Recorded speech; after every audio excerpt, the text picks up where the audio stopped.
Bienvenue sur GeoGebra Classic 5. On va voir l'étendue de quelques possibilités que vous allez pouvoir être amené à utiliser en sixième et dans les classes futures. Donc première icône ici, la flèche pour déplacer les éléments. On va y revenir après. Ici donc vous avez tout ce qui tourne autour du point. Alors placer un point, on remarque que directement le nom du point est marqué. Et comme je rappelle l'unicité du nom du point, on ne peut pas avoir deux fois le même point. Regardez bien, ici si je marque 4 points, hop, je vais faire renommer. Je vais dire bah voilà, je veux à nouveau un point A. Le point A s'est transformé en point A1. J'ai ici dans Options la possibilité qui me parle d'étiquetage. Qui me dit bah voilà, on n'étiquete pas en cliquant pas les nouveaux objets.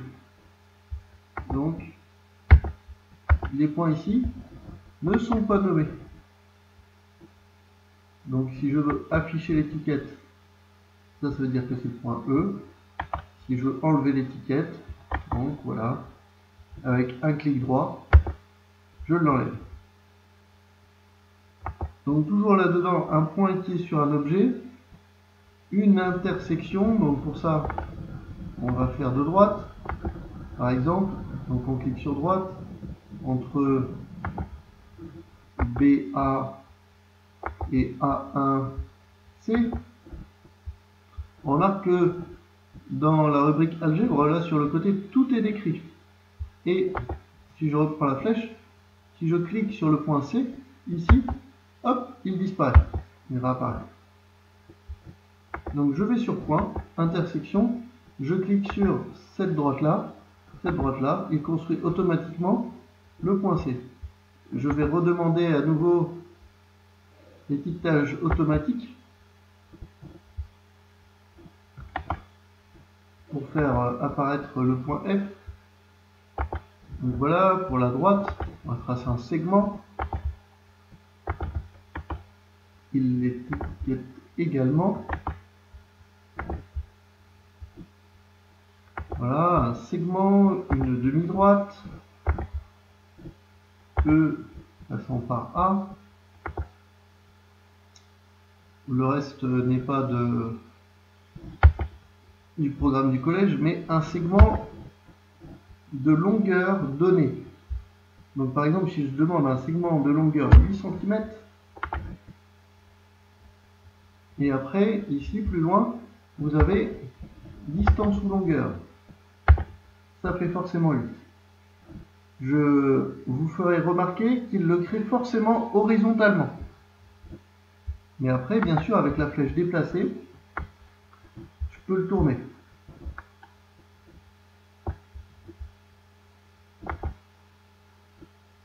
Je peux faire le milieu, donc le milieu de 8 c'est 4. Il va le faire sans problème, hein, vous inquiétez pas. Voilà. Et sinon, en bas, ici, vous avez une case saisie pour faire des calculs. 8 divisé par 2.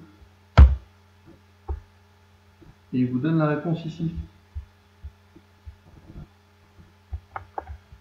Alors, des droites, la perpendiculaire. Donc, la perpendiculaire à cette droite-là, qui se promène et qui passe par A1, par exemple. Ou la perpendiculaire à cette droite-là, et qui va passer par E. Comme ma figure commence à être un petit peu fouillie, on va dire. Je vais en recommencer une nouvelle. Toujours, j'enlève la grille, j'enlève les axes. Je refais une droite, étiquetée, une droite AB. Donc je remets une perpendiculaire qui passe par A. Voilà. Je vais remettre un autre point. Je vais refaire une deuxième perpendiculaire AB. Si j'étais pas sur le bon, hop, ah bah, regardez.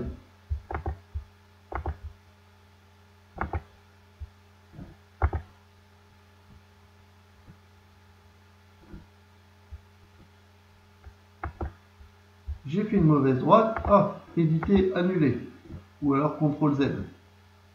Donc je veux refaire une perpendiculaire à... Là je me suis involontairement trompé. Je veux refaire une perpendiculaire à passant par C à AB. Voilà. Et on va effacer le point. Voilà. Et on se rend compte que on revoit la propriété comme on a mis dans le cours, que si deux droites sont perpendiculaires à une même droite, alors elles sont parallèles entre elles. On peut faire également des parallèles. Ici, la parallèle à cette droite-là, elles sont par B. Et si deux droites sont parallèles, alors toute droite parallèle à l'une est parallèle à l'autre. Encore une propriété du cours. La médiatrice, vous cliquez sur deux points, parce que c'est la médiatrice d'un segment. Alors, je n'avais pas tracé le segment. Ça, c'est pour l'année prochaine. La bisectrice, c'est pour un angle. Alors, il nous faudra tracer un angle. On va tracer un triangle. Triangle, trois angles. Vous voyez, même sur un triangle, il étiquette le nom des côtés. Hop, voilà, bisectrice qui sépare un angle en deux. Et comme je parle d'angle, on peut les mesurer les angles. Voilà, il me donne la mesure de l'angle. Alors des fois on voit pas bien, et du coup, hop, 110 degrés. Et j'ai souvent les remarques suivantes. Monsieur, regardez.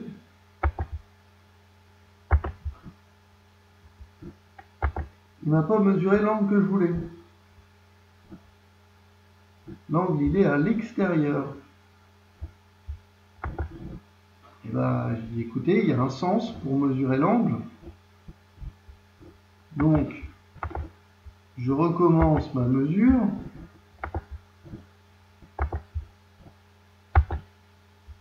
Et en fait, pas de problème, l'ordinateur il est bête et méchant, c'est tout. C'est qu'il va comprendre dans le sens des aiguilles d'une montre, DCA, pour mesurer l'angle demandé, l'angle du triangle. Je refais une nouvelle fenêtre.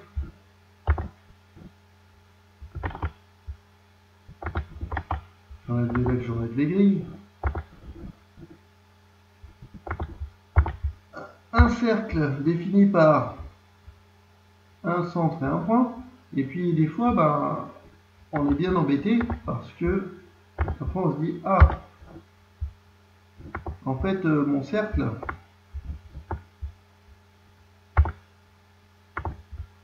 « 6,32. Le rayon c'est 6,32. À 5,04. 4,98. 5. Ah, ouf.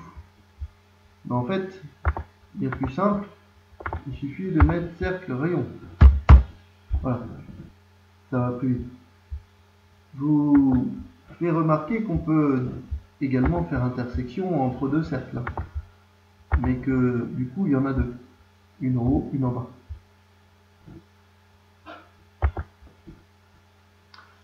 On peut utiliser le compas, les demi-cercles, tout ça, mais là c'est beaucoup plus loin. Je reviens un petit peu sur les polygones réguliers du coup. Dans un cercle. 4 points. Un carré.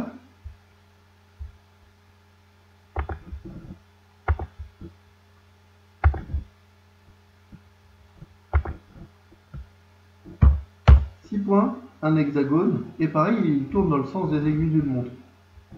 Hop, il a dépassé ma figure, je fais une réduction. Les données n'ont pas changé, hein, ça fait toujours 5 cm.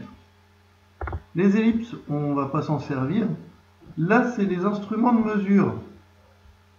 Regardez, angle, on a déjà pris. Angle de mesure donné, je vais en reparler.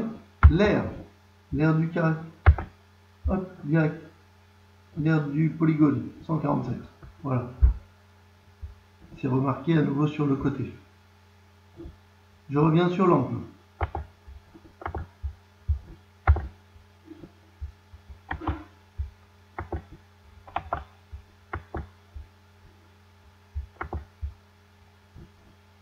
Alors je trace une demi-droite et admettons que la consigne ça soit de tracer un angle de 35 degrés de méthode. Je n'ai pas regardé le tutoriel, donc je fais une deuxième demi-droite, mon angle BAC ici, je mesure 28 degrés. Ok, bon, je monte, 34,57, 34,85, 35,06, 34,94, 35,02, 35,02, bon, bref. Deuxième méthode, j'ai regardé le tutoriel, angle de mesure donné,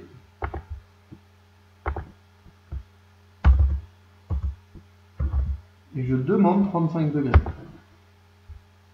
Voilà, il me dit que ce point-là, il va arriver là.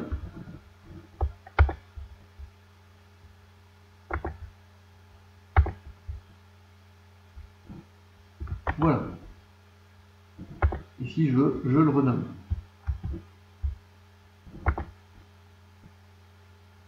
Il affiche directement que ça fait 35 degrés. Les symétries que vous avez étudiées au cours moyen. Donc j'ai un triangle, j'ai une droite,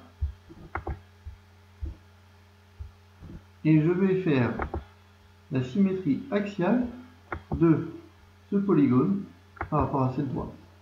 Et voilà.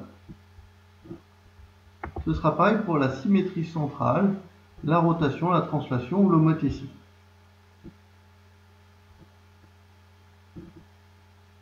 Et là, c'est plus pour le décor, on va dire, hein, si j'ai besoin d'agrandir ma figure, de la réduire, de cacher un objet. Voilà. Et puis là, bah, ça sera hors programme du collège. Voilà. Merci pour votre attention et utilisez ce tutoriel à bon escient.